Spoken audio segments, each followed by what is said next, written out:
Hey guys, Rob here for The Art of Wax, and welcome to the February edition of What's in the Box. This box here is where I keep all records as I add them to my collection. At the end of each month I go through it, I add them to their final resting place in one of the calyxes around the house. And if I haven't given them enough listens, they'll stay in here for a little bit longer as well. Today we're going to go through the purchases I made in Feb, or not necessarily purchases I made in Feb. Some of these albums I would have bought months ago, but they've just been added to my collection because they've just arrived in the mail this past month. So let's get started. We're going to start off with something new. I bought my first two jazz albums in my collection. I started off with Art Blakey Live at Birdland Volume 1 and Volume 2. I just started getting into jazz after watching On the In Groove. He posted Art Blakey's Moaning as one of those albums you should listen to if you want to try out jazz and see if it's something you like. I listened to Moaning, fell in love, ordered it from my local shop. Didn't have the patience to wait for it. It's still on order. But then went to another shop here in town and picked up a couple of these Blue Note classics. So a really nice price point to get you started into jazz if it's something you're interested in checking out. If you like live music and you like jazz, check out Art Blakey live at Birdland. Up next we have Lords of the New Church. This is a $7 find that I was stoked to score off one of the Facebook auction sites that I keep my eyes on. If you're not aware of Lords of the New Church, they have that nice post-punk, new wave kind of feel to them. They're made up of a couple popular punk bands. Members from The Damned and the Dead Boys belong to this group. This is their self-titled album. It's definitely worth a check out if you haven't yet. Lords of the New Church. I'll probably butcher his name, but William Basinski, Out of Time, On Time, Out of Time.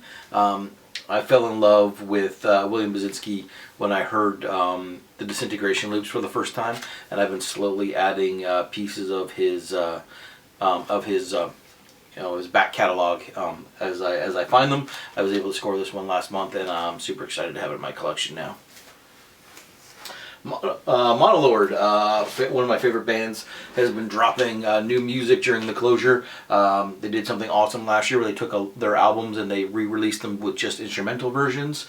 And now we have I'm Staying Home by Monolord, which is it's really an EP or single. On one side we have one track that was left off one of their previous albums, and on the other side we have a live track. Some beautiful artwork. It sounds great. Big fan of Monolord. Levon Helm, Dirt Farmer. Something that just keeps slipping by. I've been wanting to add it for a long time. It's a favorite album of mine. And I finally saw it locally used. It's not something you see very often, so I swooped it up. And super excited to have that in my collection now. Another one from the Facebook auction sites, the Grateful Dead, Anthem of the Sun. The cover is beat to shit, but the album sounds great. Another one of those really cheap finds that you couldn't pass up when you saw it. Man who sold it is a man after my own heart. This album is beat to shit, but it still got shipped in a nice MoFi sleeve. So I always appreciate that, and beautiful cover artwork on there. Still growing my Grateful Dead collection. Up next we have some Yawning Man. I'm a big Yawning Man fan, and when I noticed that their back catalog was available through Totem Cat Records, I jumped on and ordered 3 of the albums that I didn't have. So we have Historical Graffiti in an awesome orange color. We have Nomadic Pursuits and a Yawning Man, The Birth of Soul, which is like an early demos version of it. This one got a lot of negative feedback because you can hear a lot of the skips and tape pops and stuff on it, but I thought it was just a cool ad, and if you're a Yawning Man fan, definitely something you'll want to have in your collection. One that I didn't buy this month, but I had pre-ordered a few months ago after seeing them on the Doom chart, is Rickshaw Billy's Burger Patrol, Burger Babes from Outer Space. Honestly, one of my favorite albums from last year. It is so much fun. Each track is slightly different. You can't nail this down. It's not just rock. It's not metal. It's not doom. It's not death. It's everything all compiled. You never know what you're going to get from track to track.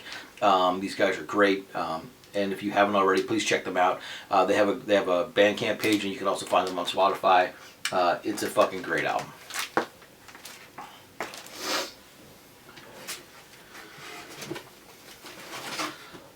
A little bit of Neil Young also added to the collection this month, some old and some new. My only Amazon purchase of the month came from Neil Young, This Note's For You. I had it on my Camel watch list. If you don't use that, it's definitely a site you should check out, watching for price drops. This dropped below $15. I've never seen this used for under $15, no matter the shape of the copy, so This Note's For You was added to the collection. And then we have Neil Young's Drop to the Times back in September. There's a video coming separately on this album alone. It's an EP of just politically charged tunes. But this was a fun ad earlier this month. And then later, just yesterday actually, we have Way Down in the Rust Bucket dropped as well. So there's a video coming for that as well. Super stoked for 3 hours of live Neil Young tunes that have not previously been released.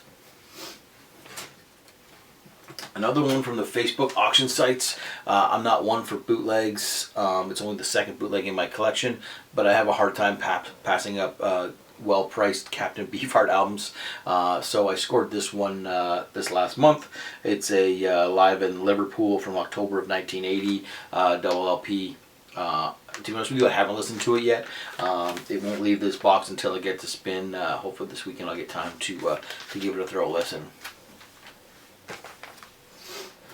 Birthday present to myself, Flaming Lips, American Head. I ordered this one from the Ingroove in the United States. I could not find the indie colored version locally, so I had to make the jump and order it online.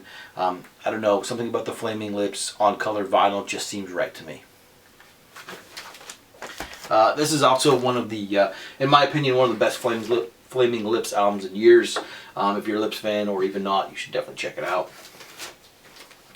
Some John Prine mixed in the bunch as well. This came in the same order of with my American Head one from the Ingroove. I went down to my local shop and to check in to see about copies of Pink Cadillac and Storm Windows. His supplier said they weren't available in Canada yet singly, just in the box set, so I quickly added them to my order with American Head. I didn't want to miss out on these two, which I do expect we'll probably see in Canada eventually.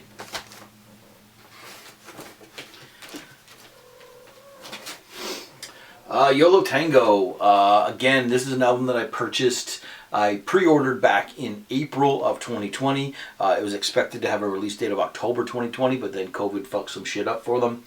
This album just arrived in my mailbox this month. This is We Have Amnesia Sometimes.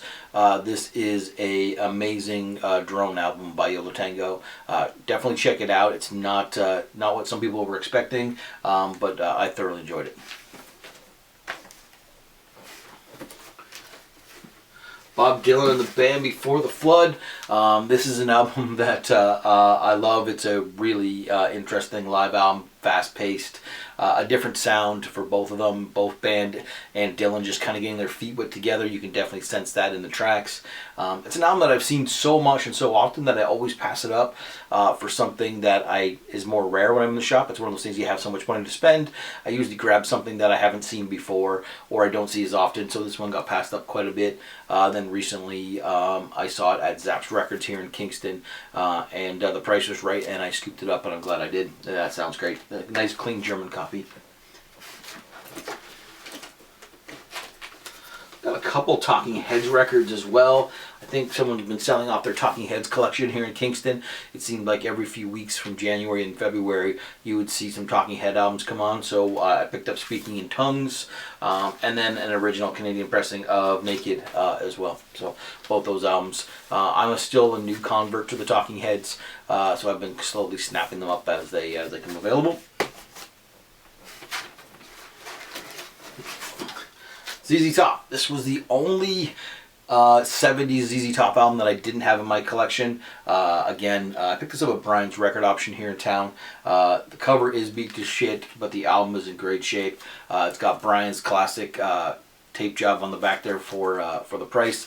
This was a whopping $8, and definitely worth that. Definitely worth the price of admission. Closing off the 70s and ZZ Top. Rainbow, another band that I slept on a little bit, but as I saw things pop up, I've been adding to the collection. This last month, I not only added Rainbow, but I also added Rainbow Rising. I know there's a battle between Rainbow fans on what is the better of the two albums, the first album or the sophomore album. But in my opinion, I tend towards the classic. I tend towards the original Rainbow. Big fan of Rainbow Rising, but I think I'll edge out Rainbow in my own personal listening taste. But glad to have those added into the mix. Another John Prine one that I did a video on recently. If you haven't watched it yet, please do. John Prine, September 78 is a very cool Lost live album that was originally issued only as a Record Store Day album in 2015 and got a re-release this year so that everyone can check it out. It is John Prine like you've never heard him. It's live. It's ruckus. It's rowdy. It's definitely a cool listen.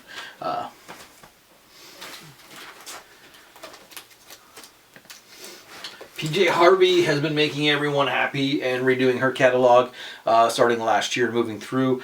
This month we got Is This Desire, a brilliant album. And I haven't missed a single one of these PJ Harvey reissues yet, and I'll continue that pace as we go through. I snapped this up at Something Else Records here in town. Matt's been great at making sure that there's a copy waiting for me of PJ Harvey releases as they come. What's a month without a little bit of doom? And we have something from Boris here, Love and Evolve. Boris Does Nothing Normal. This is a double album that came as 2 singles. This album took a lot of flack when it first came out. It was kind of panned by some of the critics, but I'm a pretty big fan. Not to mention the cover art is stunning. So a little bit of Boris added to the collection last month.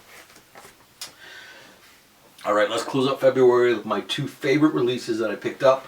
Both of them from Profound Lore Records, both of them from Bell Witch. These are 2 reissues of some albums that I wasn't sure I'd be able to get my hands on. We have Four Phantoms and we have Mirror Reaper. Mirror Reaper is mine and most people's favorite Bell Witch album. It quickly skyrocketed in price from previous releases, so it was nice to see a reissue come this year. It is a stunning looking album, sounding album, and I'm so happy to finally have a copy of Mirror Reaper in my collection.